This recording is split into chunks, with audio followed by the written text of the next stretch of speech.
Pourquoi on attend toujours la séparation ou que le couple soit complètement détruit pour aller consulter? Pourquoi on attend toujours de tomber malade pour aller consulter? Pourquoi on n'est pas capable de voir sur notre tableau de bord qu'il y a un voyant qui clignote, le voyant orange? C'est pas la fin du monde, mais il faut aller consulter, il faut se faire aider, il faut faire quelque chose à notre voiture. Et pourquoi on ne l'écoute pas, on ne regarde pas ce voyant, on ne le prend pas en considération et on n'essaye pas, justement, au moment où il s'allume, de se dire, tiens, il y a peut-être quelque chose à faire. J'ai beaucoup de messages d'hommes qui me demandent de les accompagner et qui sont en pleine rupture ou qui viennent de se séparer et qui veulent chercher à comprendre, qui veulent chercher à être guidés, qui ont besoin d'aide, et c'est tout à fait légitime et je suis là pour ça évidemment. Mais je me pose toujours cette question-là, qu'est-ce qui fait qu'on attend de perdre quelque chose pour se rendre compte à quel point c'était précieux et peut-être que j'aurais dû faire ça ou peut-être que j'aurais dû faire ceci ou cela ou j'aurais dû demander de l'aide avant. Et je sais qu'on est tous dans le même bateau. Moi le premier, je l'ai eu fait pendant je ne sais combien de temps lors de mes anciennes relations quand j'étais plus jeune, quand j'avais 16, 17, 18, 20 ans, 21, même jusqu'à 26 ans à peu près. Aujourd'hui là j'en ai pas loin de 32.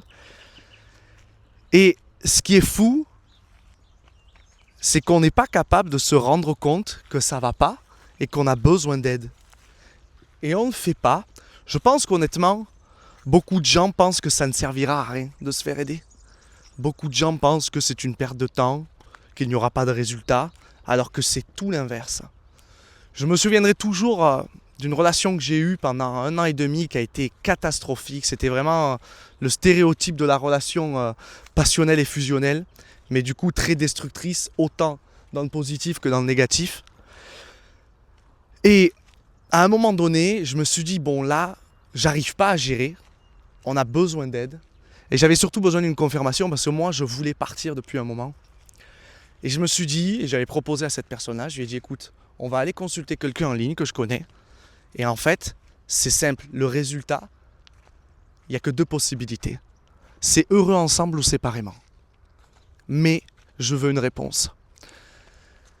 Et la finalité dans tout ça, c'est qu'après quelques séances, etc., et j'étais parti après faire Vipassana, et Vipassana m'a vraiment donné la force de partir. Je pourrais très bien me dire, mais en fait ça ne servait à rien, je savais que je voulais partir, je n'avais pas besoin de faire des consultations, mais j'avais besoin d'aide. J'avais besoin également d'une confirmation, et c'est ce que j'ai fait grâce à ces séances-là, qui ont été extrêmement utiles au final. Aujourd'hui, l'un des trucs qui me rend le plus triste quand il s'agit de développement personnel, de vouloir accompagner les hommes, dans les relations, tout ça, c'est de voir à quel point beaucoup de gens ont besoin d'aide, mais ils ne demandent pas d'aide. C'est de voir à quel point les couples sont détruits depuis des années, il n'y a plus d'amour, il n'y a plus de gestes d'affection, et les gens ne demandent pas d'aide. Ils préfèrent aller s'enfoncer le cerveau avec des conneries sur Instagram où tu trouves je ne sais combien d'influenceurs et d'influenceuses bien-être, des soi-disant coachs, qui alimentent leur réseau en fonction de leurs blessures et qui amènent que du conflit en fait, qui n'alimentent que le conflit. Ils préfèrent manger tous les jours ça là, plutôt d'aller voir quelqu'un de compétent qui peut vraiment les aider. Et c'est pour ça que je dis toujours, faites attention à ce que vous consommez sur les réseaux. Faites attention parce qu'aujourd'hui c'est devenu destructeur. On ne se rend pas compte. C'est devenu comme les journaux télé, c'est même pire en fait, parce que tout le monde s'y donne à cœur joie, même pour n'importe quel sujet, et on peut commenter et on peut voir les commentaires, alors qu'à l'époque, quand on regardait la télé, on ne voyait pas les commentaires des autres. Et chacun était dans sa maison, devant sa télé, tu pouvais dire ce que tu voulais, personne ne t'entendait. Là maintenant, c'est l'inverse, tout le monde voit ce que tout le monde pense, tout le monde dit, etc. Et ça nous affecte bien plus qu'auparavant. Et les réseaux n'aident pas. Si j'ai un conseil à vous donner, si demain vous devez choisir quelqu'un pour vous aider dans votre relation de couple, etc., posez-vous vraiment la question par rapport à ce qu'il propose, son contenu, tout ça. Est-ce que cette personne, elle alimente le conflit ou est-ce qu'elle est vraiment dans une recherche de compassion, de bienveillance, d'acceptation, d'amour? même vis-à-vis de la personne qui est soi-disant toxique. Soi-disant passant, personne n'est toxique, tout le monde n'est que souffrant en réalité. Ce ne sont que des comportements souffrants qu'on adopte. Et ça, c'est ultra, ultra, ultra important d'arriver à s'en rendre compte, parce que le thérapeute que vous allez choisir, il peut influencer vraiment d'une manière positive comme négative votre couple et la finalité de votre relation. Je me souviendrai toujours de cette personne que j'ai accompagnée qui a vécu des choses terribles et très compliquées avec son ex-compagne, qui était vraiment, alors on pourrait dire extrêmement toxique, mais la réalité c'était que pour en arriver à être aussi toxique, c'est qu'il y a une souffrance qui est monstrueuse à l'intérieur de soi. Et quand on en discutait, on avait vraiment fait un travail de pardon. Je lui avais dit, il faut que tu apprennes à pardonner parce que tu n'arriveras pas à passer à autre chose. Et ce autre chose, si tu n'as pas pardonné, ça va être comme un pansement qui va guérir les symptômes mais pas la maladie. Et quand on parle de pardonner, c'était pas juste de tolérer ce que la personne a fait, etc. C'est juste d'essayer de voir que l'autre a réagi. Il n'est même pas conscient de ce qu'il a fait. De développer cette compassion, non pas pour l'autre, parce qu'après il fait sa life, on s'en fout, s'il veut rester dans son comportement, c'est son problème. Mais pour arriver à se libérer de tout ça. Et ça, malheureusement, je me rends compte qu'aujourd'hui, en ayant consulté beaucoup de gens, en ayant eu beaucoup de consultations, en ayant demandé de l'aide à beaucoup de thérapeutes, il y a très peu de gens, de thérapeutes, qui sont capables de voir cette chose-là en termes de compassion, de bienveillance. Il y a beaucoup de psychologues qui vont te dire « Non mais c'est toxique, il faut que tu te barres, voilà, c'est quelqu'un qui est toxique, terminé. » Mais ça ne va pas plus loin que ça. Mais le problème, c'est que la prochaine personne, ça va être la même chose. Et la prochaine et la prochaine. Ce n'est pas un hasard si on attire constamment les mêmes personnes, les mêmes situations.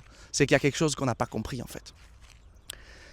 Et la force qu'il y a en réussissant à développer cette compassion, etc., c'est que ça nous permet plus facilement d'agir intelligemment en fonction de ce que l'on souhaite.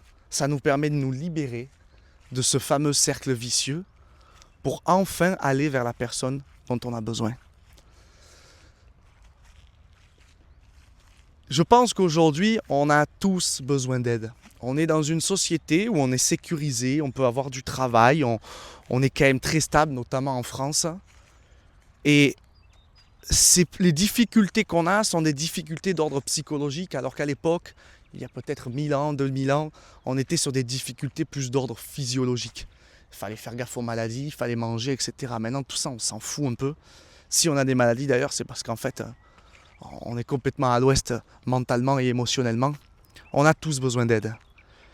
Et ce qui est assez triste de voir, à constater, c'est que les hommes qui se font aider vont beaucoup plus vite que les femmes. N'en déplaise aux demoiselles, mais c'est prouvé, c'est la réalité, et je l'ai vu. Les femmes ont une capacité énorme et une facilité à s'ouvrir à tout ce travail émotionnel. Ça, c'est indéniable.